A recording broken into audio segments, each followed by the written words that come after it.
Oi, pessoal, bom dia. Sejam bem-vindos aqui à nossa meditação diária sobre o Evangelho, sempre às 11h30. Um abraço especial para os irmãos, as irmãs aí das casas de acolhimento, da Obra Lume, que nos acompanham todos os dias aqui fielmente. Deus abençoe vocês, viu? Então vamos mais uma vez nos colocar diante da palavra de Deus em oração. Em nome do Pai, do Filho e do Espírito Santo. Amém. Vinde, Espírito Santo, vinde por meio da poderosa intercessão do Imaculado Coração de Maria, vossa amadíssima esposa. Vinde, Espírito Santo, vinde por meio da poderosa intercessão do Imaculado Coração de Maria, vossa amadíssima esposa. Vinde, Espírito Santo, vinde por meio da poderosa intercessão do Imaculado Coração de Maria, vossa amadíssima esposa. Vinde, Senhor, iluminar nossa mente, nosso coração, todo o nosso ser.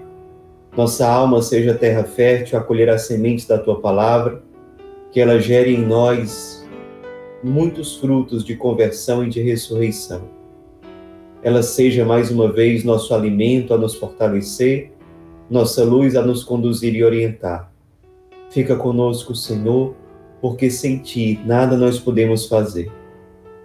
Pai nosso que estais nos céus, santificado seja o vosso nome, venha a nós o vosso reino, seja feita a vossa vontade, assim na terra como no céu. O pão nosso de cada dia nos dai hoje, perdoai-nos as nossas ofensas, assim como nós perdoamos a quem nos tem ofendido, e não nos deixeis cair em tentação, mas livrai-nos do mal.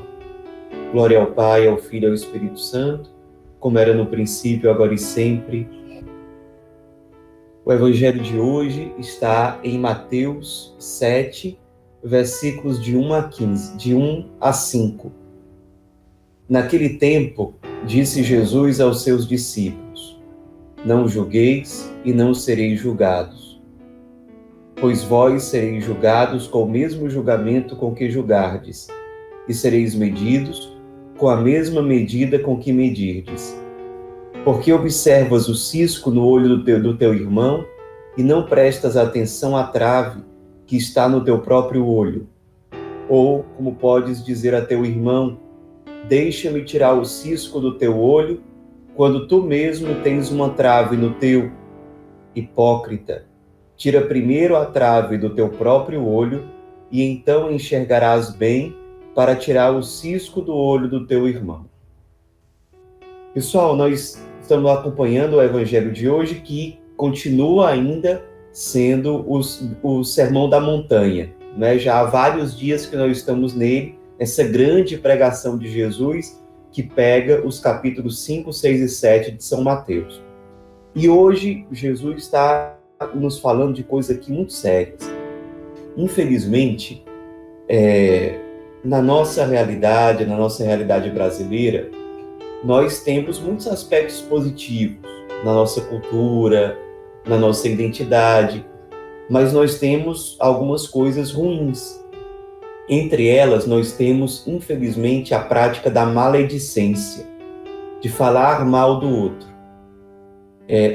Nós temos, infelizmente, uma prática que não é só brasileira e que, inclusive, é muito antiga, de julgar muito rapidamente o outro e não olhar para os nossos próprios defeitos. Eu queria convidar todo mundo que está aqui a fazermos um exame de consciência muito sério em relação a isso e definitivamente tomarmos a decisão de rompermos com esse tipo de pecado de língua, e que também pode ser um pecado de pensamento, porque às vezes nós julgamos muito as pessoas por meio dos nossos pensamentos. E a gente deveria, quando faz isso, quando consente com esse tipo de pensamento, a gente deveria pedir realmente perdão a Deus. Porque é um sinal de que, em algum grau, a nossa alma ela está enferma. Toda vez que a nossa alma ela sente prazer em falar mal do outro, em pensar mal do outro, em julgar o outro, é sinal de que nós ainda estamos acorrentados ou a algum tipo de inveja, ou em sentir prazer na dor do outro, ou querermos rebaixar o outro. Pessoal, isso é muito sério. Você poderia até, no seu exame de consciência, refletir o seguinte, quando nós temos o hábito de construir conversas com outras pessoas, e com certa frequência essas conversas, elas são baseadas em falar mal de outra pessoa, isso muito provavelmente é um sintoma de que a nossa vida interior não é rica. Quando a vida interior de uma pessoa ela não é cultivada, como é que são as conversas dessas pessoas? As conversas vão ser sempre de falar mal de outro, de procurar prazer nisso. Como você não tem uma vida interior rica, bem alimentada, frutífera, você começa a conversar com outras pessoas, para onde é que mais cedo ou mais tarde vai essa conversa? Para o julgamento, para a calúnia, para a difamação. E a situação é tão grave no nosso caso brasileiro, que em muitas situações nós nem percebemos mais a gravidade disso que nós estamos fazendo. A gente começa simplesmente a falar mal do outro e não se toca como, espiritualmente falando, isso é grave, como isso é um pecado. Existem dois pecados graves que podem acontecer quando a gente se põe a falar mal de outras pessoas. O primeiro pecado é o pecado da calúnia, quando a gente inventa coisas negativas sobre outra pessoa. Ou a gente inventa, ou a gente distorce, aumenta o mal que a pessoa fez. Isso aí é calúnia, e é um pecado grave. E cuidado, pessoal, pelo fato de você estar fazendo isso, digitando no seu computador ou no seu celular, nas redes sociais, isso não mascara que é um pecado de calúnia. E é. Inclusive, se você fizer isso com pessoas conhecidas, com pessoas públicas, como a gente chama.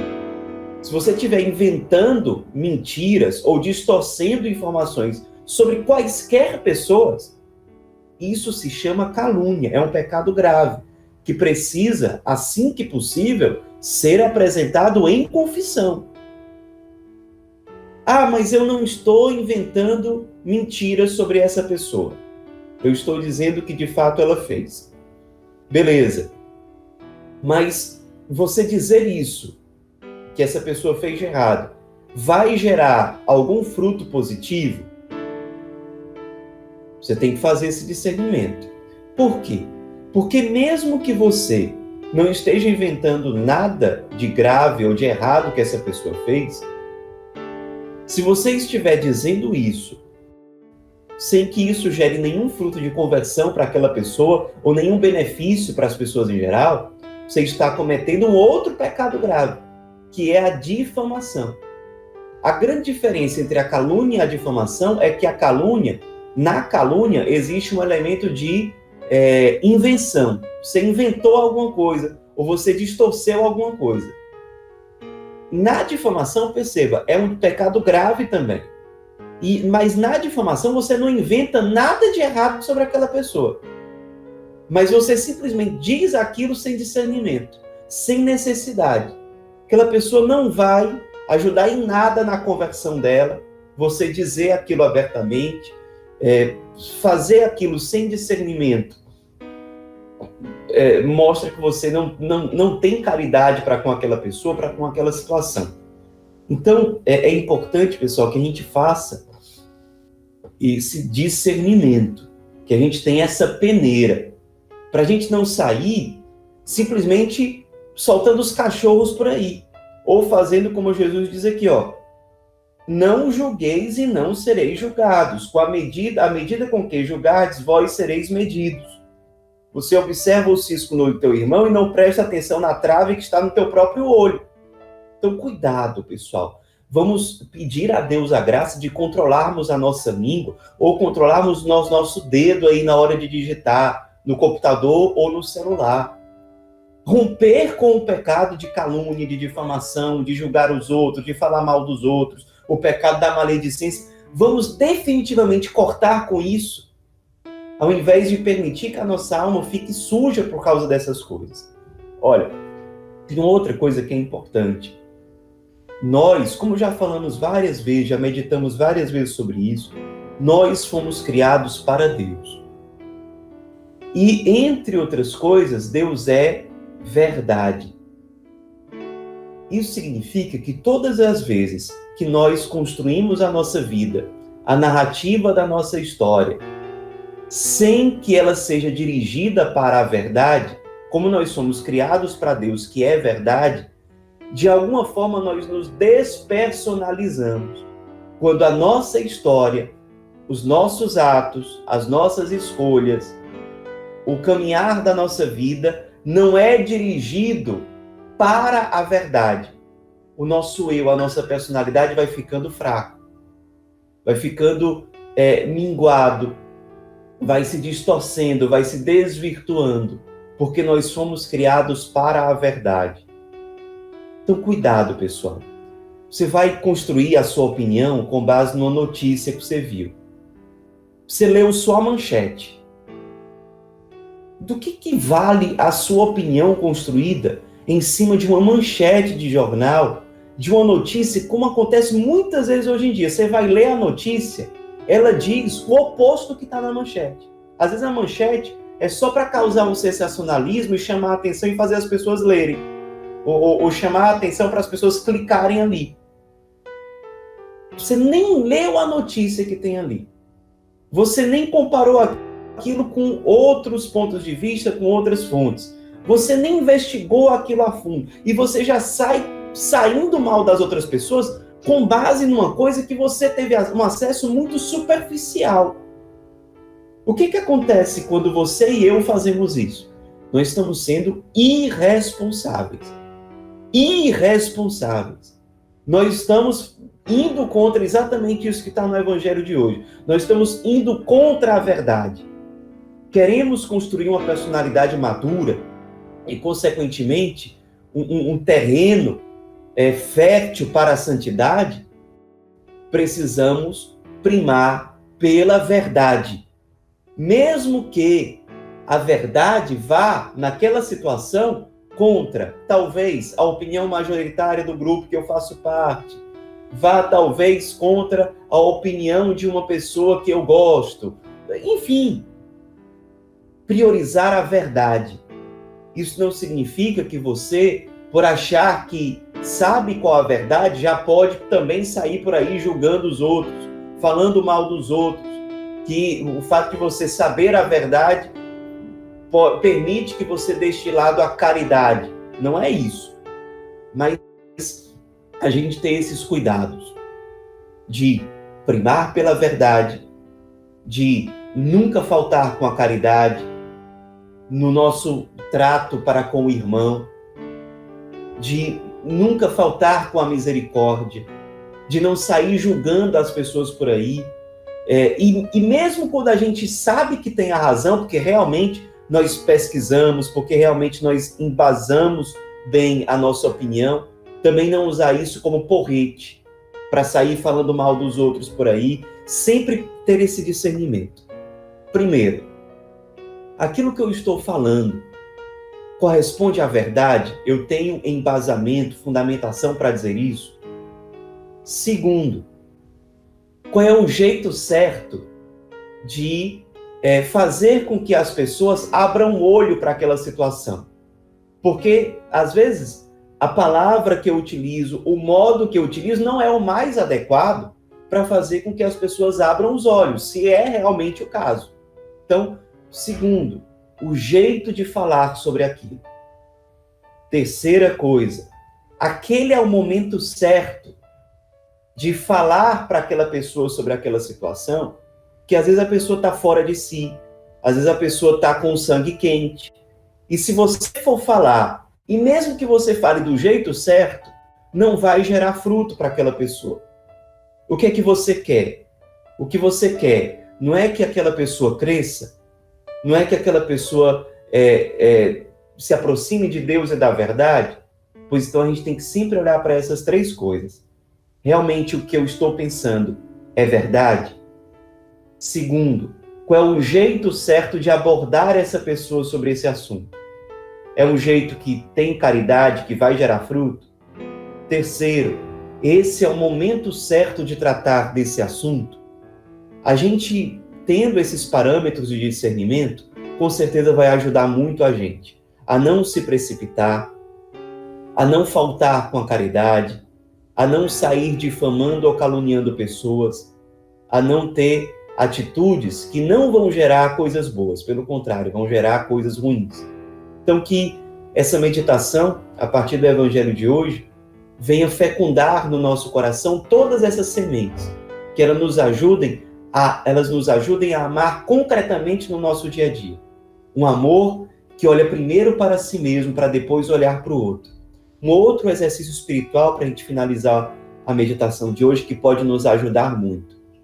Quando a gente vê alguém falhando, aparentemente, pelo menos, a gente pensar assim: tantas vezes eu não pequei também da mesma forma? Quantas vezes eu já cometi erros piores?